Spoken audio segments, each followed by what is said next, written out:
Moi, c'est moi, Tchagilan Clotian, drépanocytaire adulte de l'association AS Drépano. Enchantée. Je suis Christiane Yossagabei. Beaucoup me connaissent sous l'appellation Miss Bouygues de Sang français. C'est la première fois que vous assistez à un événement chez AS Drépano? Non, pas la première fois.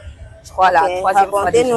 Racontez-nous alors votre vécu à AS Drépano. Mon vécu à AS Drépano, je pense qu'il est beaucoup plus basé sur celui, n'est-ce pas, de l'assistance et l'apport de personnes qui peuvent bien soutenir, n'est-ce pas, l'association. Vu que j'ai une activité qui, elle, prend beaucoup de temps, je ne peux pas toujours être présente, alors je me permets, n'est-ce pas, de convaincre des clients à moi ou encore des personnes de la diaspora qui parfois me contactent pour des travaux de construction à venir en aide à ces enfants-là. Par quel canal avez-vous entendu parler de AS Drépano pour la première fois? J'entends parler de AS Drépano par Madame Sophia.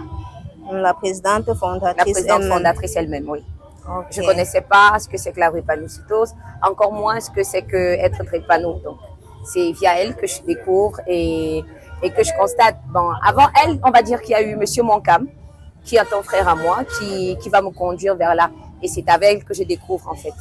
Avez-vous eu un vécu ou une histoire avec la drépanocytose? Non. Ah, jamais. Jamais. Qu'est-ce que vous savez de la drépanocytose? Pour ce que j'ai retenu, c'est une maladie qu'on peut prévenir si on fait d'abord ses examens d'électrophorèse. Alors, on peut connaître c'est quoi son statut et éviter, n'est-ce pas, de donner naissance à des enfants qui auront des difficultés. Maintenant, si on a des enfants déjà qui ont des difficultés, il est intéressant, n'est-ce pas, d'aller très vite vers des médecins spécialisés dans ce domaine-là pour avoir, n'est-ce pas, des mesures de prévention qui peuvent leur permettre de vivre longtemps. Vous avez déjà eu à faire votre test? Je suis AA. D'accord, bravo, c'est génial.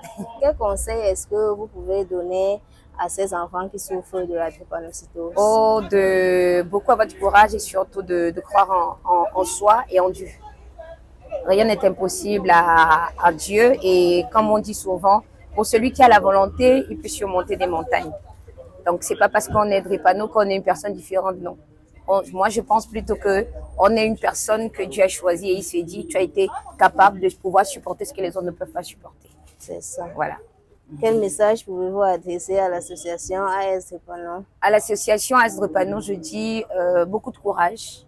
Merci. Et vivement qu'ils continuent d'accompagner ces enfants parce que ce qu'ils font, ce n'est pas une œuvre, comme on va dire, réservée seulement aux humains. Ce qu'ils font aujourd'hui ne peut pas être gratifié, comme ma mère dit, par des gens qui ont les cheveux, mais par celui-là qui a créé le monde et qui est censé leur dire merci.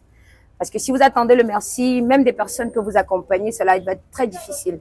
Il y a des paroles généralement qui peuvent être très blessantes, même parfois quand vous accompagnez les autres. Donc, il faut faire fi de ça et se dire qu'on est peut-être un être de lumière, quelqu'un que Dieu a choisi, n'est-ce pas, pour porter cela, et c'est notre mission de vie.